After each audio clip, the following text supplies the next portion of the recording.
Hey guys, welcome back. This will be a shorter video today, hopefully. The customer brought the vehicle in, said that the traction light came on, the ABS light came on. Now it's a Toyota vehicle and sometimes the VSC and traction light will come on with the check engine light. He said the check engine light comes on and off. But today when he brought it in, there was no lights on the dash at all.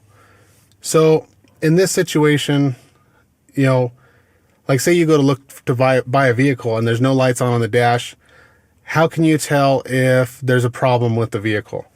What I'm going to do is I'm going to plug in just a basic code reader. This is the, I just got this today. It's from launch. It's called the Creader. I think that's what it is. I don't think it's the C reader, but Creader 3001. This is on Amazon for like 25 bucks. When I bought this one yesterday, there was actually a coupon for $5 off. So I think shipped to my shop, it was like 22 bucks after taxes and whatnot that you have to pay with Amazon now. So I'm going to plug this in and I'll show you guys what to look for. And the same thing goes for if you're looking for a vehicle to buy and you want to make sure that someone didn't just clear out the codes like right before you showed up. So I'm just going to reach under the dash. I'm going to plug this into the data link connector. Normally that's located under the driver's side of the steering wheel under the dash. So I'll plug that in and we'll see what happens.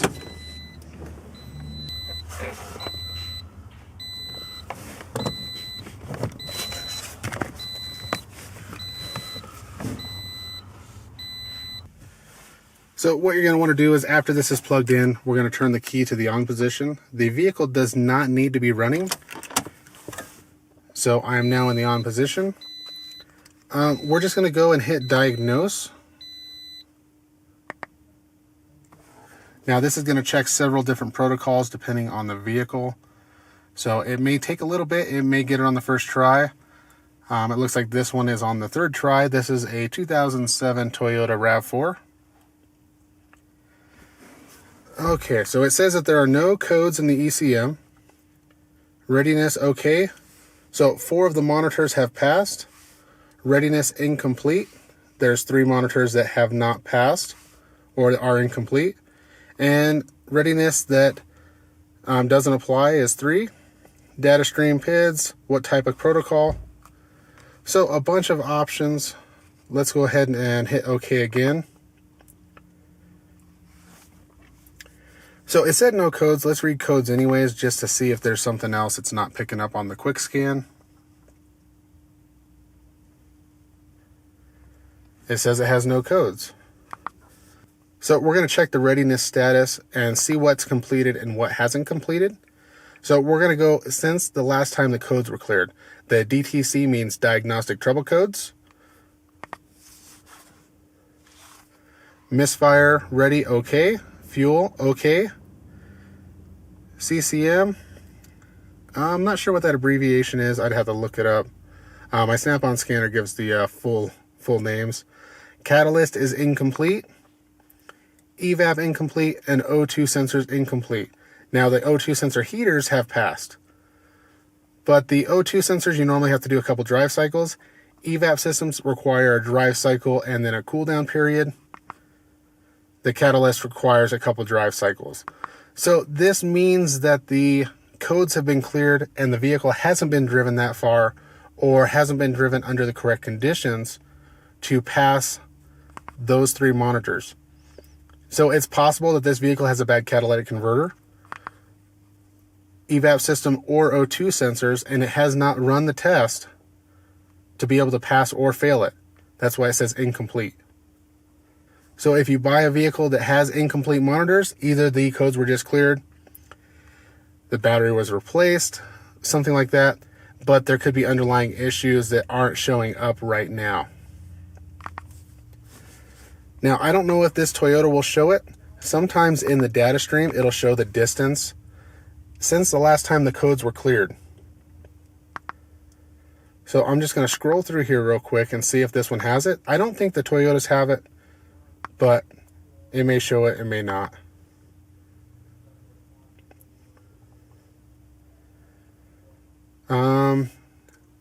The malfunction indicator lamp distance 0 kilometers. Now that's showing 0 because the check engine light is not on. If the light came on, this would tell me how long ago the light came on. Okay, right there. Clear distance, 2 kilometers. I could probably go into the settings. I haven't changed anything in here and changed that to miles since I am in North America. But it's only undergone 1 warm-up cycle and 2 kilometers since the codes were cleared. So that right there tells you that the vehicle has had the codes cleared. If it shows 0, that means that the person cleared the codes right before you showed up to take a look at it. So let's look under the hood. I think the customer told me that he put a new battery in or had to jump start it, and that could be why that cleared out.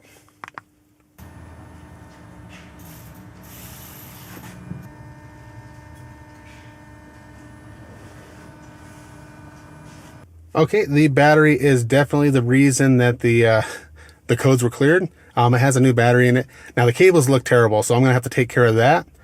But I'm also gonna have to go drive the vehicle, see if I can get the check engine light to come on. And it's probably gonna be something in one of those 3 categories: evap, O2 sensor, or the catalytic converter.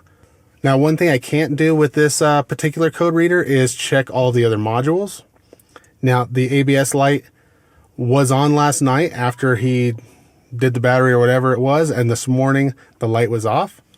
So I'm going to hook up the snap-on scanner, make sure that it gives me the same information as this one did for the engine, but I'll also be able to tell if there was ABS codes in there, if that light came on for another reason. I'll probably do a full code scan with the snap-on scanner and check every single module just to see if there's something that's not jiving with him resetting the engine system with that new battery. Now, I did notice pulling it in the shop that the idle is extremely low. The customer mentioned that sometimes it's hard to start and sometimes it runs really rough. So I don't know if that was before or after the battery. I'm going to go ahead and hook the snap-on scan tool up and check the emission readiness monitors and see if they're all the same. We'll find out what that CCM is. I can't remember what that is off the top of my head.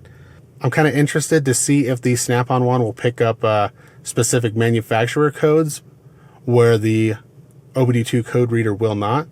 I don't know if Toyota does that. I know some of the Subarus do, and I think some of the Hondas do that as well. But I'm going to go ahead and hook the snap-on scanner up. If you guys just wanted to know the quick way of testing it with the code reader, then great. That's the end of it for you guys. If you want to watch the rest, go for it. If you like the video, make sure to hit that thumbs up. Subscribe if you haven't already. Click the bell so you're notified of future videos. And let's go ahead and plug in the snap-on scanner.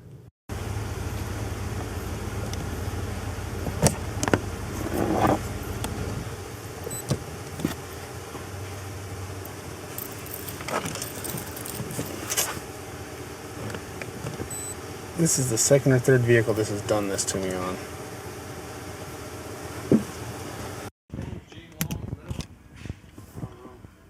Okay, it pulled up the VIN. Let's do a full code scan. Okay, so right away, engine 0 codes, just like the code reader said. Transmission 0 codes. Now, anti-lock brake, the ABS light was on and the traction light was on. I don't know if he was having other lights come on other than the ABS light coming on. He said it was a check engine light. But fault in ABS control module, open circuit in stop lamp switch circuit.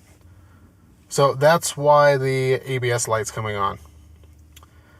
And then this one here, lost communication with fuel injector control module. Now, I've never seen a FICM on a Toyota, so I wonder if this is maybe incorrect description. It could be with the ECM or something like that. Which anytime you unhook the battery and hook it back up, you can get codes like that. I'm going to go ahead and save those. We'll go into engine.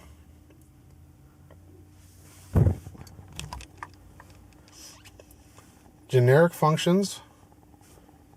Readiness monitors.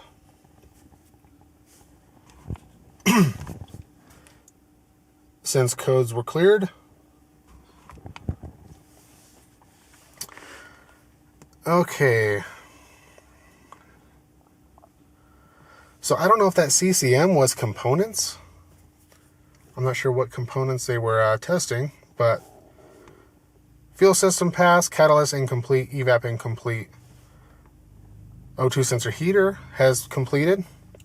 Misfire complete, component complete. Heated catalyst not supported. Secondary air not supported. O2 sensors not complete.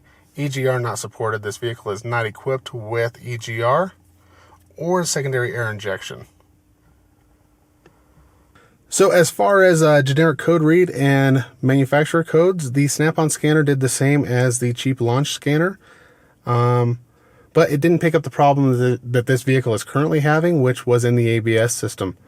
So for a quick going to look at a car to buy, the code reader will give you an idea if the person has cleared codes recently, which is an indication that they're trying to cover something up, or even they just had something repaired, or if it's been sitting a while and they had to jump start it, that stuff could be cleared out. Now, the low idle that this vehicle has, it probably has a dirty throttle body. And because the codes were cleared and the PCM lost its memory, it hasn't figured out that it has to raise that idle up.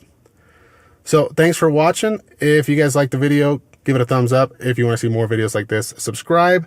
I'm going to do a more in-depth review of the launch code reader in the future, or the Creader 3001, and stay tuned for that.